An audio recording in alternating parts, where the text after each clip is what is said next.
siapa yang menyangka bahwa ia teguh berdiri, hati-hatilah supaya ia jangan jatuh.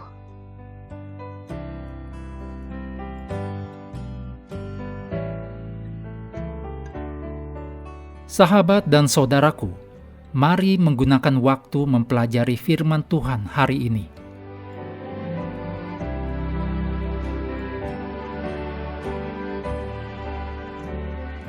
Selasa 28 Juli. Judulnya Belajar dari Masa Lalu.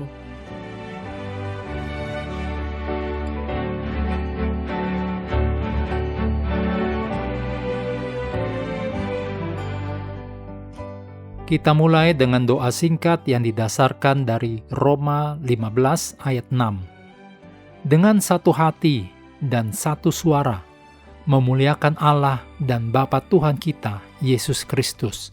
Amin.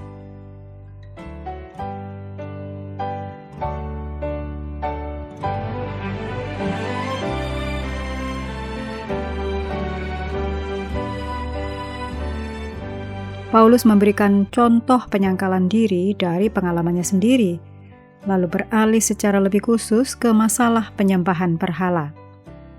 Dalam 1 Korintus 10, sebagai lanjutan dari 1 Korintus 9 ayat 27, Paulus melatih disiplin diri agar tidak didiskualifikasi. Dan Paulus rindu jemaat Korintus mengikuti teladannya, namun menempatkan Yesus sebagai teladan yang utama dan sempurna. 1 Korintus 11 ayat 1. Dalam 1 Korintus 10 ayat 1-5, Paulus mengingatkan sejarah umat Allah di padang gurun. Awan dan laut melambangkan akan pimpinan, kehadiran dan perlindungan Tuhan. Makanan dan minuman melambangkan pemeliharaan Tuhan. Paulus menyebut pengalaman Israel di dalam awan dan laut sebagai baptisan, yang serupa dengan baptisan Kristen. Demikian pula untuk makanan dan minuman. Paulus mengaitkannya dengan perjamuan Tuhan. Dengan kata lain, 1 Korintus pasal 10 mengajarkan bahwa dalam arti tertentu, umat Kristen sedang menjalani pengalaman yang sama seperti yang dialami Israel. Namun mengingat sejarah Israel, Paulus tidak ingin sejarah itu terulang kembali.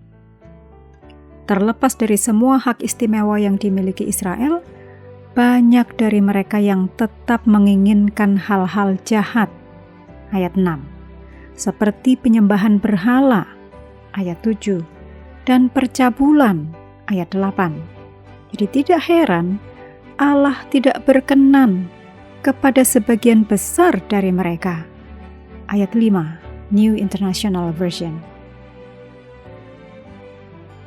Sangat mudah menuding Israel kuno dan bahwa mereka melakukan dosa-dosa besar. Namun, Paulus mengatakan bahwa umat Kristen rentan melakukan dosa serupa, meskipun sudah mengetahui sejarah Kristus. Dengan jelas diperingatkan, sebab itu siapa yang menyangka bahwa ia teguh berdiri, hati-hatilah supaya ia jangan jatuh. 1 Korintus 10 ayat 12.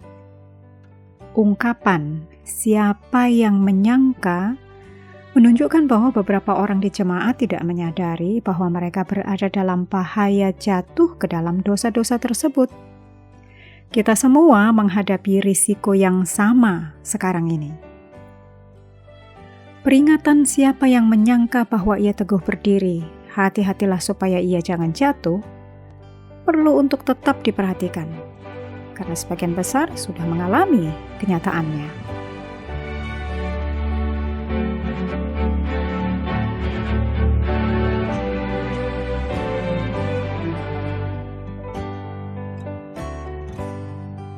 Kutipan Roh Nubuat disadur dari To Be Like Jesus, halaman 341. Allah menghendaki umatnya menyembah hanya kepadanya dan menolak segala bentuk penyembahan berhala. Karena itu, ketika bangsa Israel memasuki tanah perjanjian, mereka diperintahkan untuk menghancurkan semua berhala bangsa-bangsa di sekitarnya. berkat dan penyertaan Tuhan dijanjikan kepada mereka. Tetapi semuanya bergantung pada kesetiaan dan penurutan mereka kepada firman Tuhan.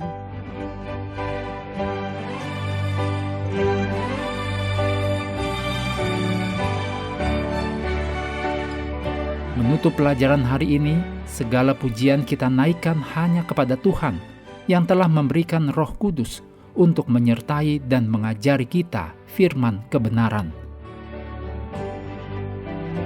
Terima kasih telah belajar bersama. Tuhan memberkati kita semua.